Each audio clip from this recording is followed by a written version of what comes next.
Hello, and welcome. Today we're diving into a somewhat mysterious digestive condition called Pancreas divisum.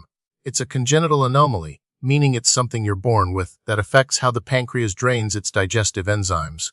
Join us as we explore what it is, why it happens, and how it's managed. The exact cause of Pancreas divisum remains elusive, but it occurs during fetal development.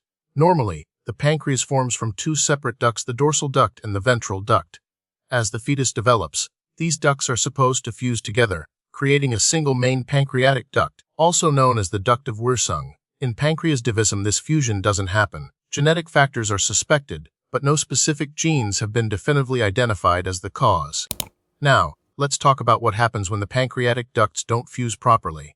The dorsal duct drains the majority of the pancreas through the minor papilla, which is a smaller opening into the duodenum, the first part of the small intestine.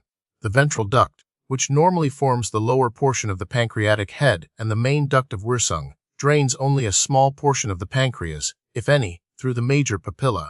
This division can cause a relative outflow obstruction, particularly from the larger dorsal duct. This obstruction can lead to increased pressure within the pancreatic ducts, potentially triggering inflammation and pain. Not everyone with Pancreas divisum experiences symptoms, however. It's the impaired drainage that is thought to be the root of the problems when they do arise. Pinpointing the exact prevalence of Pancreas divisum is challenging, as many individuals remain asymptomatic and undiagnosed.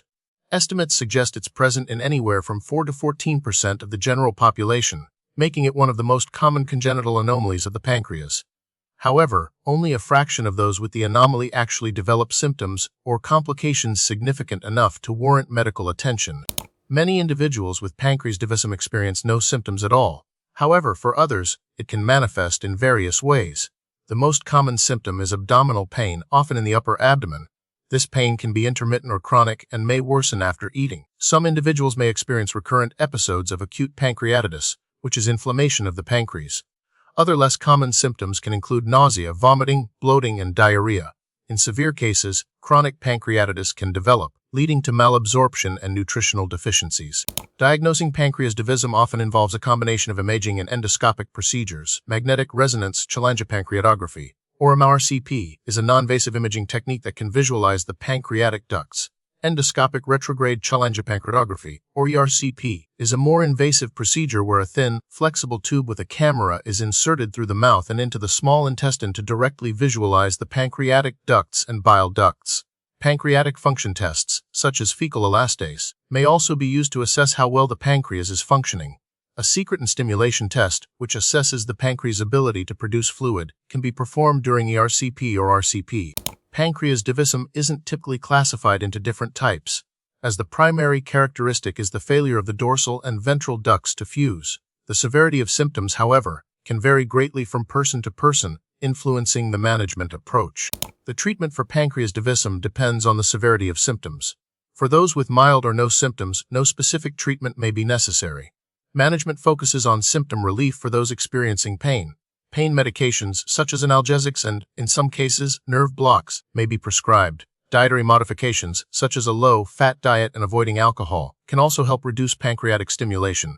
In more severe cases, endoscopic or surgical interventions may be considered. Endoscopic sphincterotomy involves cutting the sphincter muscle at the minor papilla to improve drainage. Pancreatic duct stenting can help keep the minor papilla open. Surgical options, such as pancreaticogegnostomy, which creates a new connection between the pancreas and the small intestine, are reserved for cases where endoscopic approaches have failed. Unfortunately, there's no known way to prevent Pancreas divisum since it is a congenital condition. It's a matter of development that, at this time, we can't influence prenatally.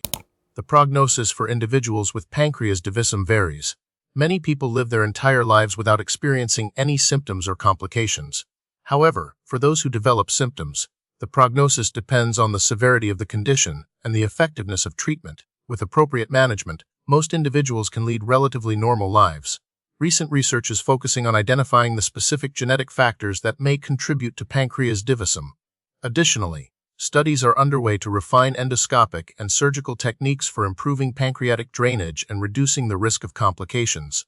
Ongoing research promises to improve our understanding and management of this complex condition. Thank you for watching.